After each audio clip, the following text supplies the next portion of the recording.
Terima kasih. Bismillahirrahmanirrahim. Assalamualaikum warahmatullahi wabarakatuh.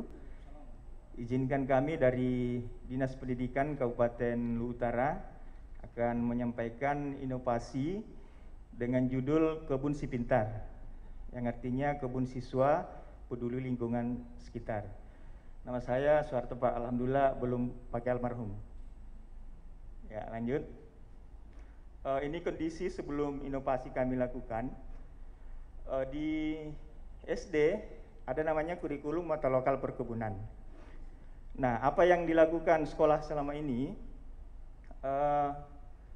Siswa melakukan kebun mini di dalam lingkungan sekolah, di mana kebun-kebun mini itu ditanami berbagai macam sayuran seperti tomat, cabai, dan berbagai macam sayuran. Nah, setelah tiba masa panen, maka yang nikmati adalah guru-guru yang ada di sekitar sekolah tersebut. Nah, begitupun dengan di SD itu ada namanya materi peduli lingkungan sosial, di mana materi itu diajarkan secara teori oleh guru-guru, di mana dari buku kemudian diajarkan secara teori oleh guru-guru.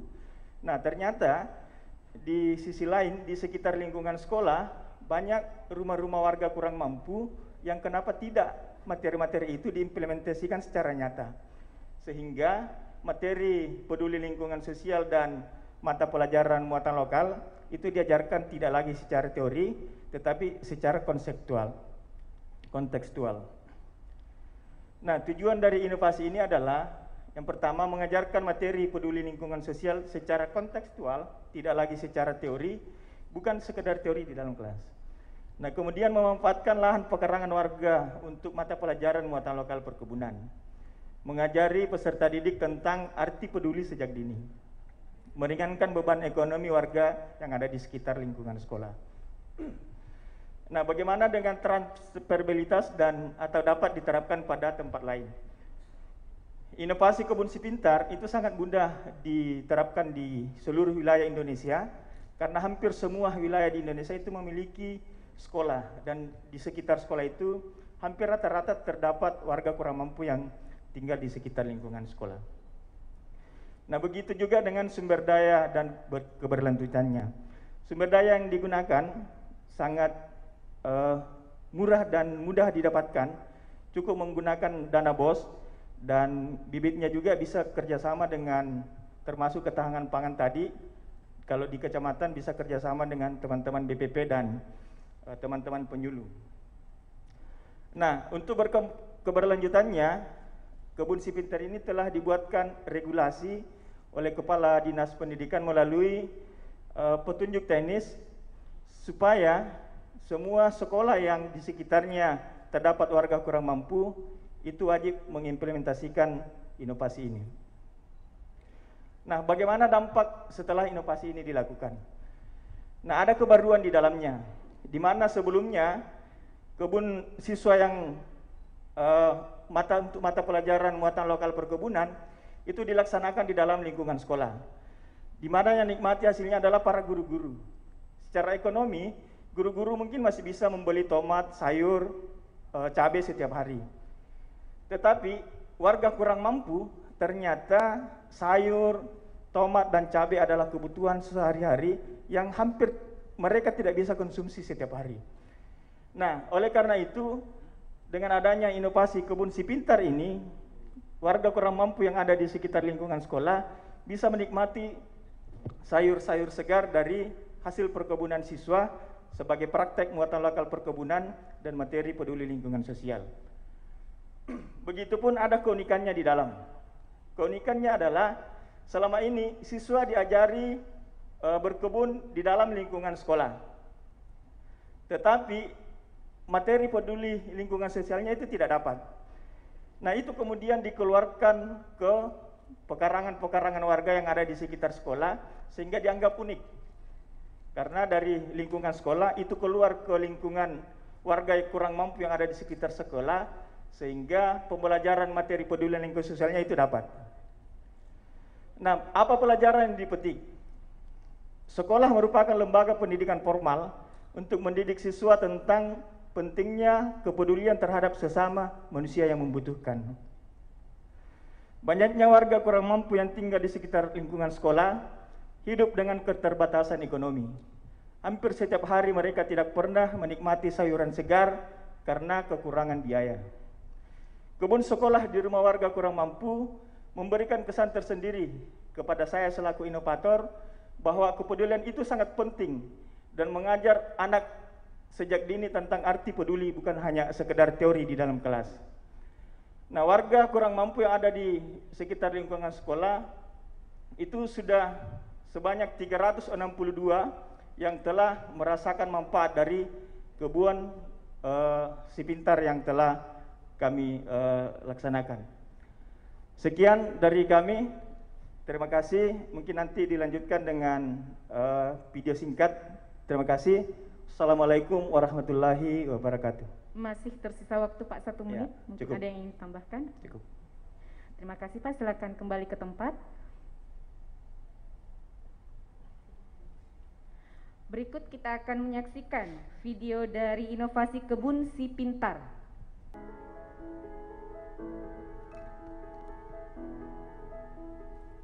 Kebun Siswa Peduli Lingkungan Sekitar adalah sebuah inovasi yang digagas sejak tahun 2018. Inovasi ini diharapkan memiliki dua manfaat. Yang pertama adalah materi peduli lingkungan sosial itu tidak lagi diajarkan melalui metode ceramah, tetapi langsung diimplementasikan kepada warga yang ada di sekitar sekolah. Kemudian manfaat yang kedua, warga kurang mampu yang ada di sekitar lingkungan sekolah itu bisa merasakan kepedulian dari warga. Saya sangat bersyukur karena ada kepedulian dari adik-adik kami yang sekolah. Jadi kami nggak perlu mengeluarkan biaya tiap hari untuk mengeluarkan keperluan sehari-hari untuk membeli sayur. Soalnya sekarang kan semuanya mahal, apalagi Lombok sekarang sangat mahal. Alhamdulillah sangat merasa terbantu. Didiklah mereka anak-anak menjadi orang yang peduli terhadap sesama dimulai dari hal yang sederhana. Luhut Utara membangun dengan hati inovasi tanpa henti.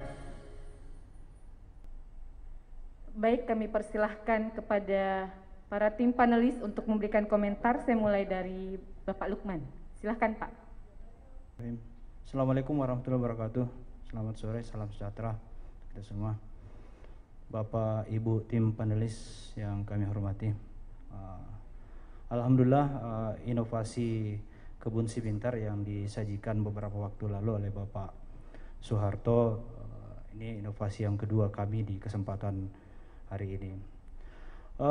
Inovasi Kebun Si Pintar dari Dinas Pendidikan ini lebih kepada inovasi yang sifatnya perpaduan antara teori dan praktek di kalangan anak didik. Jadi mengedukasi anak sekolah di tingkat jenjang pendidikan dasar, khususnya materi muatan lokal perkebunan dan peduli lingkungan sosial. Perpaduan antara bagaimana mengajar anak-anak itu peduli lingkungan dan membuat kebun. Yeah. Kemudian inovasi yang disajikan Pak Soeharto tadi, saya kira keunikannya di sini lebih kepada bagaimana menyasar masyarakat yang tidak mampu. Nah, hanya mungkin nanti dilihat data-datanya berapa masyarakat yang tidak mampu yang disasar anak-anak sekolah di sekitar sekolah yang ditanami sayur, katakanlah seperti itu tadi. Iya. Jadi inovasi Kebun Si Pintar ini menyasar masyarakat tidak mampu yang ada di sekitar sekolah. Saya kira itu saja mungkin tambahan dari kami. Makasih. Assalamualaikum warahmatullahi wabarakatuh. Terima kasih Pak. Selanjutnya kita langsung ke Pak Lukman. Silahkan Pak. Ya, terima kasih Mbak Yuni.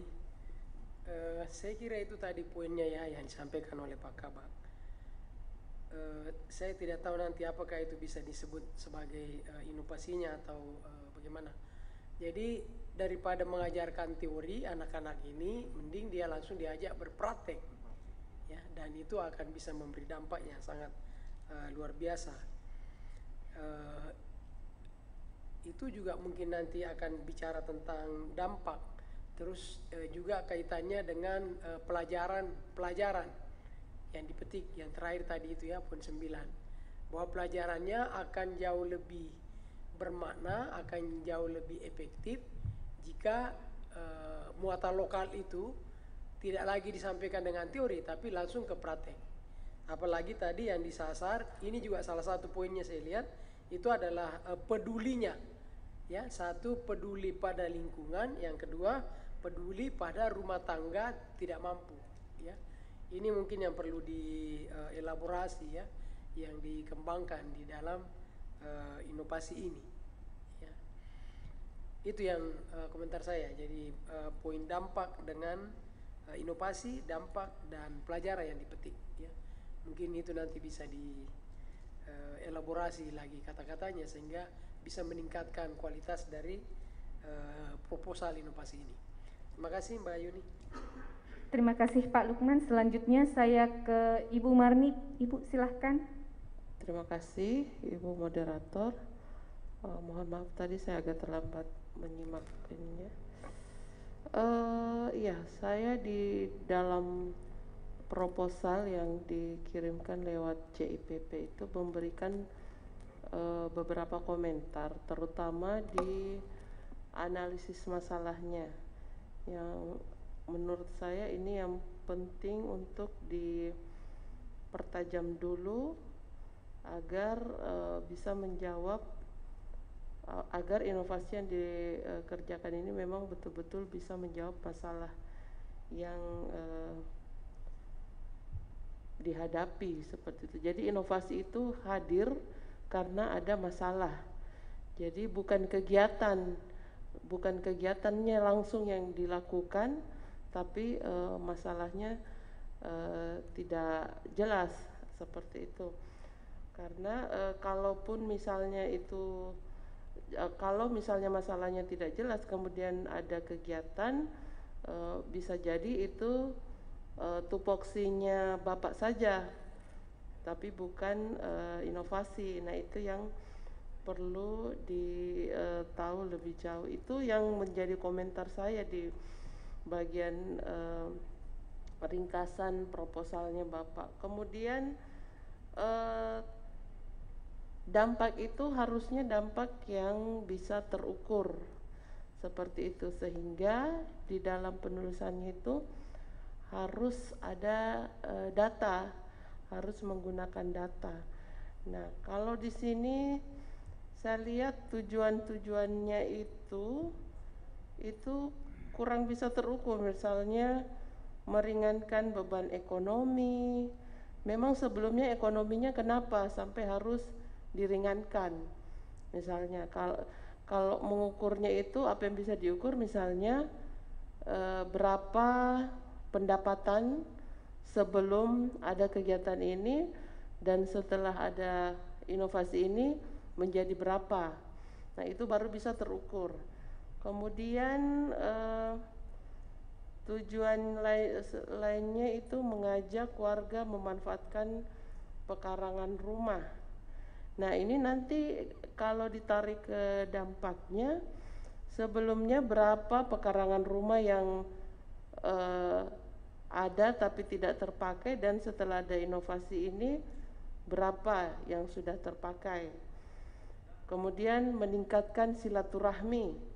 Nah, ini susah juga diukur Pak ini. Biasanya kalau silaturahmi itu pertemuan, kunjungan. Nah, kalau mau diukur mungkin jumlah kunjungannya. Seperti itu. Kemudian kebun sekolah di rumah warga kurang mampu mengajarkan peserta. Ya, jadi seperti itu Pak, harus dipertajam dulu analisis masalahnya, atau masalahnya dulu yang harus jelas, baru menetapkan tujuannya, karena dari tujuan itu kemudian ditarik ke dampaknya, dan dampak itu harus diingat, dia harus terukur Pak, seperti itu. Jadi pilih yang mana mau dititik beratkan, memang di pengembangan karakternya siswa, atau di peningkatan ekonominya, atau di bagian mana. Jadi harus runut mulai dari masalah, tujuan, sampai dampaknya. Seperti itu Pak. Dan yang ini yang paling penting juga itu yang keunikannya itu yang harus dieksplor lagi, dicari pembedanya Pak. Karena kesannya kalau seperti ini dia seperti kegiatan biasa. Jadi harus ditemu kenali lagi Pak. Seperti itu. Sebenarnya kalau lihat di ini nanti bisa dilihat lagi masukan-masukan lainnya karena ada cukup banyak Pak di proposal, nanti bisa diperhatikan lagi kembali. Dari saya itu saja dulu Pak, terima kasih. Terima kasih Ibu. Selanjutnya saya ke Pak Ahmar. Silahkan Pak. Terima kasih atas waktu yang diberikan. Terkait dengan kebun si pintar, pertanyaan pertama saya ingin dulu, karena saya membaca-baca di proposalnya ini, saya kurang begitu menangkap sebetulnya masalah pokoknya ini apa Pak, yang Bapak lihat sehingga Bapak berinisiatif untuk melakukan inovasi ini. Mungkin bisa dijawab dulu. Ya, baik, terima kasih Bapak.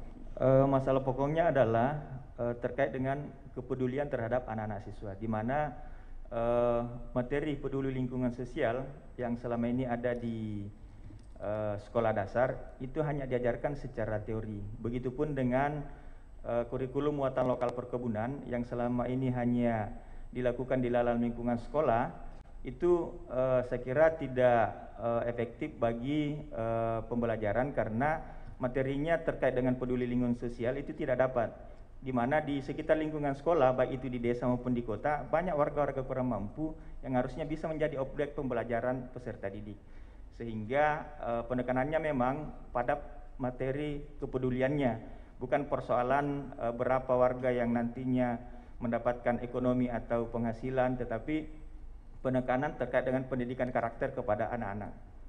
Ya, sekira mungkin seperti itu, Pak. Iya, berarti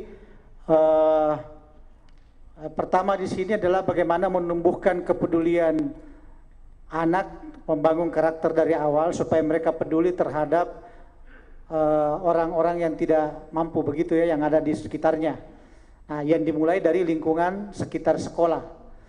Nah, bentuk kepeduliannya adalah dengan mendorong anak-anak berkebun di halaman rumah orang tidak mampu, itu kan Pak, begitu ya? Bukan?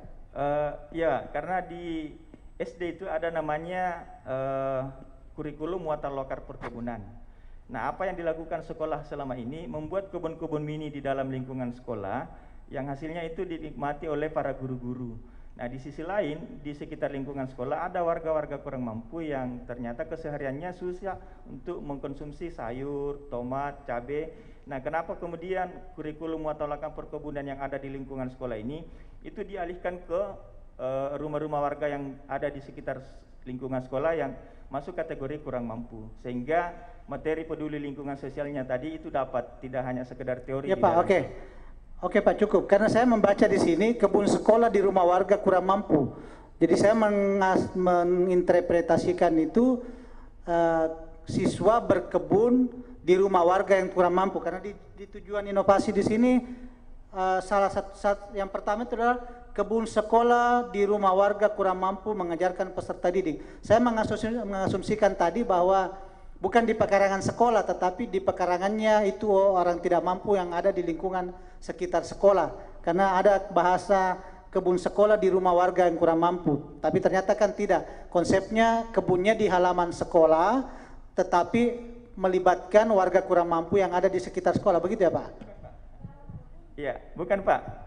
Jadi uniknya di situ Pak, yang dulunya anggaplah ini sekolah, anak-anak dulu berkebun di dalam lingkungan sekolah. Nah, sekarang di sekitar lingkungan sekolah ada warga kurang mampu, jadi kebun sekolah yang dulunya di dalam lingkungan sekolah itu dialihkan ke pekarangan warga yang ada di sekitar lingkungan sekolah. Oke, saya sudah paham. Berarti sama, ada di dalam sekolah, ada juga di rumah warga di sekitar sekolah Pak ya. Jadi siswa juga berkebun tadi di halaman rumahnya orang tidak mampu yang ada di sekitar sekolah. Nah, saya mau tanya juga ini Pak, apa bentuk keterlibatannya orang tidak mampu di sini selain sebagai penerima manfaat? Artinya kebun sayur-sayur yang ditanam siswa itu apakah dia dilibatkan untuk mengolah, kemudian mengajarkan cara bercocok tanam dan sebagainya? Hanya sekedar dia penerima manfaat dan menggunakan halaman rumahnya sebagai kebun atau bagaimana? Ya, intinya adalah yang diajarkan di sini adalah terkait dengan nilai kepedulian anak-anak. Nah, terkait dengan warga, sebenarnya dia hanya sifatnya menerima kepedulian itu dari siswa. Jadi dia juga tetap berperan untuk bagaimana menjaga tanaman yang ada di sekitar lingkungan sekolah dengan cara misalnya merawat setiap hari dengan cara menyiram. Karena siswa pada saat hari libur misalnya itu tidak bisa datang ke sekolah untuk melakukan perawatan, makanya keterlibatan pemilik rumah yang ditempati lokasinya untuk menanam berbagai macam sayuran misalnya, itu tugasnya adalah merawat. Karena yang menikmati nanti hasilnya adalah pemilik rumah yang ditempati siswa bercocok tanam melalui materi muatan lokal perkebunan. Sedikit lagi Pak, apakah hasil kebun itu dinikmati saja sebagai sayuran dimakan? Apakah tidak ada misalnya hasil kebun itu dikemas lalu dijual, lalu hasil penjualannya itu diberikan kepada orang tidak mampu yang tadi itu di mana hasil kebun itu berasal, atau bagaimana? Apakah ada seperti itu Pak? Ya, jadi contoh misalnya sekolah A di sekitarnya ada 3 warga kurang mampu. Jadi 3 warga kurang mampu ini pekarangan rumahnya itu dijadikan bahan praktek muatan lokal perkebunan peserta didik. Nah, kemudian hasilnya nanti itu bisa dibagikan kepada tetangga-tetangganya yang tidak masuk dalam program Kebun Si Pintar. Walaupun mungkin dia tidak masuk program karena kategori mungkin sudah mampu, tetapi karena kepedulian sesama warga yang membutuhkan, tetap juga mereka mungkin misalnya dibagi-bagikan sayur. Bahkan ada salah satu sekolah yang selain dikonsumsi secara langsung, mereka bisa jual di depan rumahnya sehingga dia kerjasama dengan ada istilahnya dibawa kandeng-kandeng sayur, sehingga dari segi ekonominya juga dapat. Tetapi intinya dari materi ini bukan persoalan bagaimana meningkatkan derajat ekonomi masyarakat, tetapi bagaimana menanamkan nilai-nilai karakter melalui kepedulian itu terhadap peserta didik. Jadi ini kan keunikannya ini pertama dari sisi pendekatan, keunikannya itu dari pendekatan konseptual ke kontekstual, itu satu keunikannya. Yang kedua adalah menumbuhkan rasa kepedulian dan belas asih dari siswa kepada orang yang tidak mampu, agar itu bisa menjadi karakter bagi dirinya siswa itu. Nah, mungkin kalau saya Pak, apakah kalau misalnya ada proses penjualan, apakah ada dampak ekonominya ini kepada si orang yang tidak mampu ini? Misalnya hasil kebun itu dijual, lalu katakanlah dari 10 rumah yang ada di sekitar sekolah yang digunakan untuk tanam sayur, lalu itu sebagian dikonsumsi, sisanya dijual, hasil penjualannya ada 200.000 itu dibagi kepada 15 kakak kurang mampu yang ada di sekolah. Itu yang lebih mantap lagi Pak, kalau bisa dilakukan seperti itu. Jadi selain kepedulian dalam aspek rasa, bentuk nyatanya juga ada. Bentuk nyata dari bagaimana mendorong itu, jadi ada aspek ekonomi yang timbul kepada masyarakat penerima manfaat dari itu tadi. Jadi kalau bisa nanti di dampaknya bisa terukur itu Pak. Misalnya dalam 1 tahun 4 kali panen, sekian yang dijual, sekian yang dikonsumsi, sekian nilai uangnya yang dibagi kepada masyarakat tidak mampu yang ada di sekolah. Karena ini ada 362 orang yang merasakan manfaat. Apakah itu satu kabupaten Pak atau satu sekolah? Satu kabupaten ya? Ya, satu kabupaten ya. Karena ini sudah direplikasi di semua SD di Kabupaten Luwu Utara. Ya. Saya kira itu saja dari saya Pak. Terima kasih. Terima kasih Pak Ahmar. Selanjutnya saya ke Pak Sarwan. Silahkan Pak. Ya, inovasinya terus terang bagus Pak, karena terkait dengan pendidikan. Cuman mungkin kategori pendidikannya di sini mungkin bisa diganti kategorinya Pak, karena tidak ada hubungannya langsung dengan pendidikan. Nah, saya lebih cocok ini mungkin dicari yang tepatnya di situ, karena indikator pendidikan juga itu harus masuk di dalamnya kalau kita masuk ke pendidikan. Yang kedua, sebenarnya ini betul-betul unik karena terkait dengan masyarakat miskin. Hanya saja yang perlu kita garis bawahi, karena ini terkait dengan sekolah dasar, yang perlu juga di stressing di sini supaya tidak ada pertanyaan nanti, jangan sampai pada saat jambel-jambel itu jam belajar itu dipergunakan untuk berkebun. Itu yang mungkin perlu diperjelas juga di situ supaya tidak ada pertanyaan bahwa perkebunan ini dijalankan itu di luar dari jam belajar, sehingga ini nanti bisa terkait dengan mengeksploitasi anak pada jam-jam belajar, apalagi sekolah dasar, Pak, ya. Saya sangat tertarik sekali karena ada masyarakat miskin, Pak. Nah, justru di sini perlu mungkin di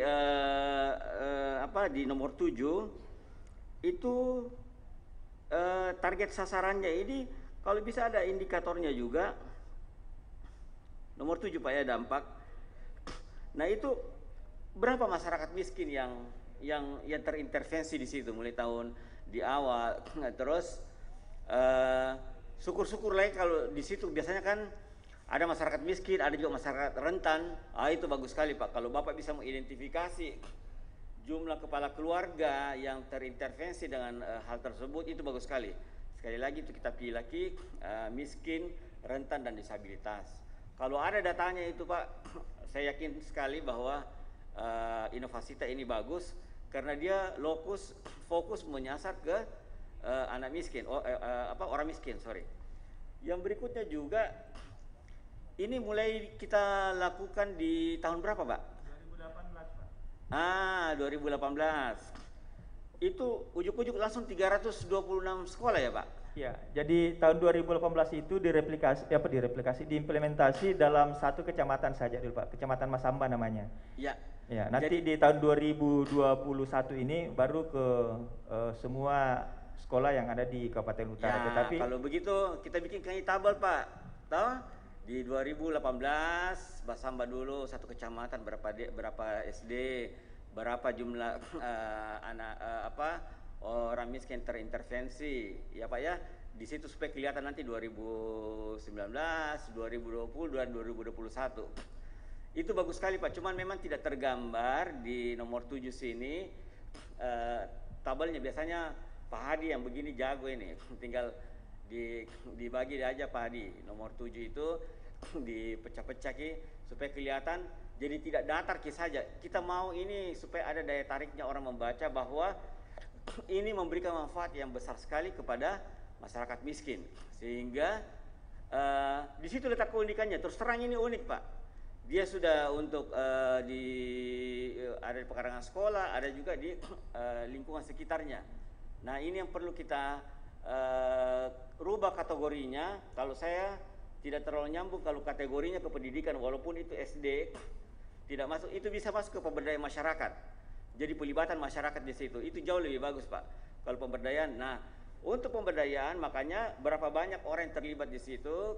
Sekali lagi pecah, Pak, nah bagi-bagi yang miskin. Kan tidak kelihatan di sini berapa orang miskin di hasil di nomor 7 itu. Berapa orang miskin, berapa ada yang rentan, ada yang syukur-syukur kalau ada disabilitas juga, Pak. Oh, begini, Pak. Baru kita bagi laki perempuan.